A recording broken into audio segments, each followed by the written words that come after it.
They might have heard the floorboards creak or noticed the micro shift in light through the peephole when she put her eye to it. So escalating that noise in an empty hallway forces this terrifying choice. You either hide or you confront the unknown. And the text notes she finally gathered the courage to open the door. Which is like ripping off a Band-Aid in the pitch black. You have no idea what you're exposing yourself to. And when she does, she finds the hallway completely empty. I have to ask, from a psychological standpoint, is finding a completely empty hallway actually worse than finding someone standing there? It really might be. Let's break down that phrase, gathered the courage. This represents the climax of the night. Her body is entirely prepared for the fight or flight response. Right. Her adrenaline is spiking. Exactly. But ironically, this results in a visual anticlimax. She opens the door and there's no one. It's like a software glitch in your brain's threat detection system. When she touches that deadbolt, her amygdala is flooded with adrenaline. But when she pulls the door open to an empty hallway, she gets a biological 404 error. Threat not found.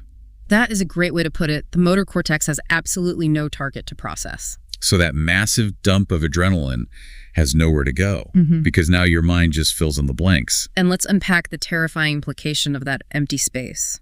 For the hallway to be empty when the door opens, the knocker had to have retreated with absolute unnatural silence. Because they couldn't have just sprinted down the hall. Yeah. A dead sprint in heavy shoes echoes like crazy in those hallways. Exactly. They vanished quickly and quietly enough to be completely out of the line of sight in the 5 or 6 seconds it takes a terrified person to undo a chain and a deadbolt. Wow.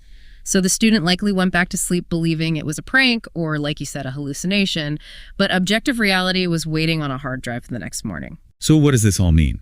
We shift to the morning after. She checks her apartment's exterior security camera.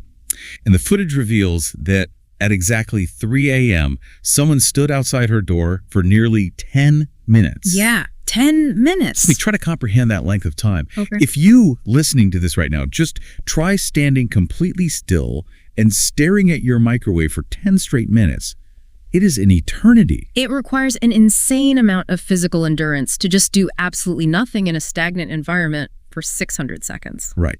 So why would someone initiate contact with those initial knocks and then just stand there for 10 minutes after? We have to synthesize the dual timelines here. On one hand, we have the student's subjective experience. Waking up, looking through the peephole, gathering courage. Oh, right. This high-velocity, chaotic, emotional roller coaster.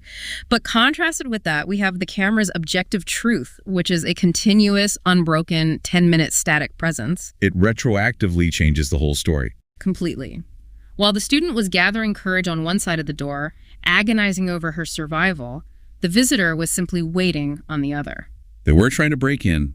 They weren't running away. No, the waiting was the actual event. Knowing someone was standing inches away from you for 10 minutes is horrible. But the final details caught on the footage just strip away any chance of closure. Because the text specifically notes the camera never clearly captured the person's face. Yeah, that's the real kicker. It's the sheer frustration of having a security camera that fails to capture the one piece of actionable evidence you actually need a face.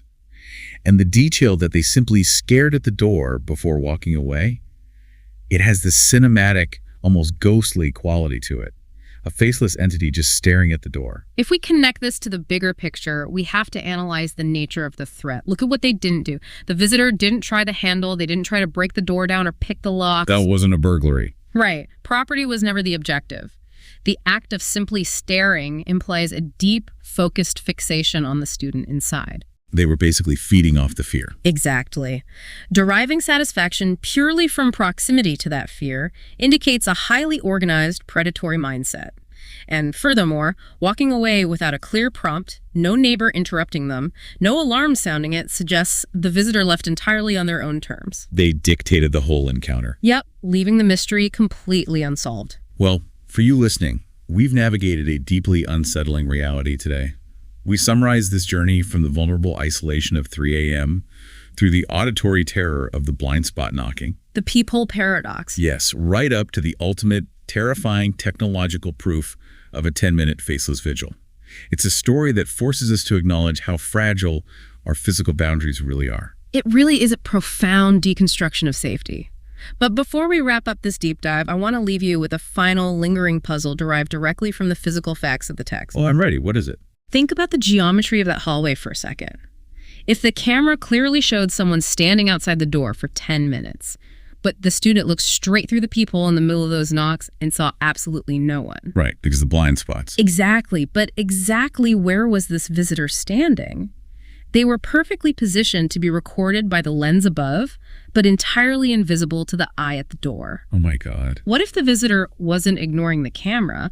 Modern security cameras are highly visible. They usually have red infrared lights glowing in the dark. So they knew it was recording. It's entirely possible. If they knew exactly where that lens was mounted, then the student inside the apartment was never the primary audience for this psychological warfare. The 10 minutes of standing perfectly still wasn't just a vigil. It was a performance. They were utilizing this security camera not as a risk to be avoided, but as a deliberate delivery system for the terror, ensuring she would have to watch it over and over again the next morning. Leaving you to wonder, when you install a camera outside your home, are you deterring the monsters, or are you just giving them a lens to stare into? Stay curious.